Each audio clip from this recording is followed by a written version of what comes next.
The Titanic. I mean, when you hear that name, it's more than just a shipwreck, right? It's this legendary story of incredible ambition, of unbelievable luxury, but also of human error and ultimately profound tragedy. So let's dive into this unsinkable story and really uncover what we learned from a ship that became a legend. Okay, so to really get the Titanic, you have to picture the world back then. We're talking 1912. This was an age of just immense confidence. We had machines that were conquering the land, the sky, and now, the oceans. And right at the heart of all this, the RMS Titanic wasn't just another ship. It was seen as the absolute masterpiece of 20th century engineering. And with all that confidence came this really bold claim, one that has, echoed through history ever since. The media, the public, even its own builders called the Titanic practically unsinkable. It was more than just marketing. It was a statement of faith, a belief that technology had finally truly beaten the forces of nature. But we all know the story. Just 4 nights into its very first voyage, this incredible symbol of human achievement would become a symbol of human arrogance. The unsinkable ship sank, and it took over 1,500 souls with it. So what went wrong?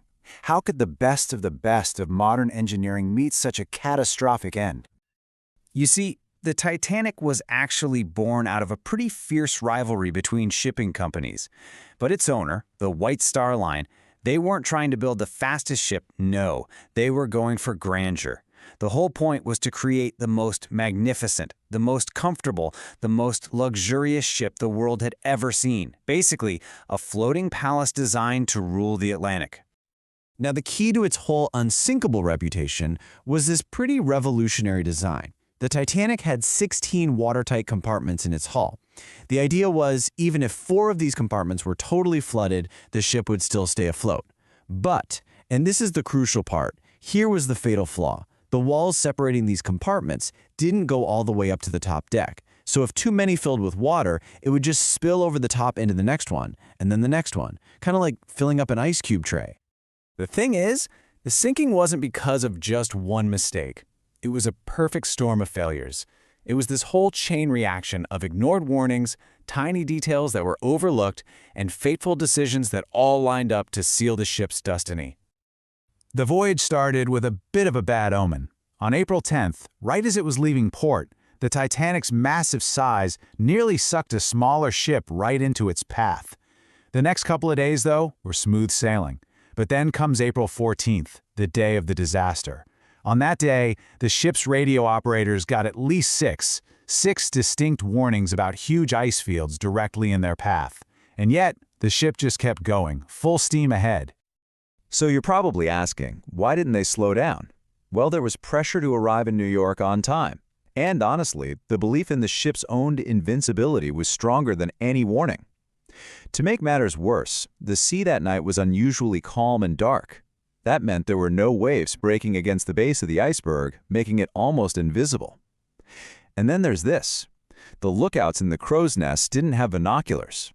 In a crazy twist of fate, the key to the locker where they were kept was accidentally taken off the ship by an officer who was reassigned at the last minute. Then at 11:40 p.m., a lookout named Frederick Fleet saw it, a dark shape right in front of them. He rang the warning bell 3 times. The crew immediately gave the order to turn hard and reverse the engines. But a ship that enormous has a ton of inertia. It just couldn't turn in time. It wasn't a head-on crash like you might imagine. Instead, the iceberg scraped along the ship's side, kind of like a can opener, popping rivets and opening up a long series of gashes below the waterline. And this flooded not 4, but 5 of those watertight compartments. As soon as the ship's designer, Thomas Andrews, who was actually on board, assessed the damage, he knew the outcome was certain. He told the captain the ship had maybe 2 hours before it would go under. What followed was this slow, 2.5-hour descent into chaos, where your chance of survival really depended on who you were and where you were on the ship. So, with over 2,000 people on a sinking ship, how many lifeboats were there? The answer is right there on the slide. 20. Just 20. And here's the truly shocking part. Those 20 lifeboats could only carry about 1,170 people. With 2,224 passengers and crew on board, That means that even if the evacuation had been perfect, more than 1,000 people were simply doomed from the start. The safety regulations back then were just tragically out of date. Lifeboat capacity was based on a ship's weight, not its number of passengers. And the evacuation was anything but perfect. In all the confusion, and with this general fear that the lifeboats couldn't actually hold their full weight, many of them were launched half-empty. The very first boat to leave, which had room for 65 people, carried only 28. It was just a terrible, repeated mistake all night long. On that chaotic night, a passenger's ticket class literally became a matter of life and death. First-class cabins or on the upper decks, with easy, direct access to the lifeboats. But the third-class passengers, many of them immigrants chasing a new life in America, were housed way down in the lower levels of the ship. They had to find their way through a maze of corridors, and in some cases, even locked gates, just to get to the open deck. This chart, well, it shows you the grim reality. Your ticket really was your lifeline. While more than 60% of first-class passengers survived, the odds dropped for second class. And for those in third class, way down in the ship, only about 1 in 4 made it out alive.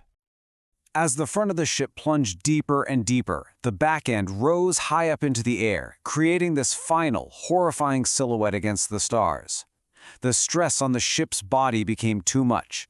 With a sound that was apparently heard for miles, the Titanic broke in two, and at 2:20 a.m., the ship of dreams vanished forever into the freezing North Atlantic.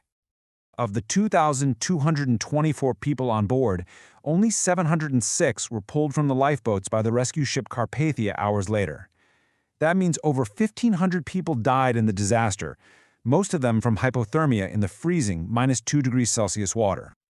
The shock of what happened just echoed around the world. The sheer scale of the loss of life was just unimaginable, and it forced a complete rethink of maritime safety. The world had learned a truly terrible lesson. The legacy of the Titanic is literally written in the laws of the sea today.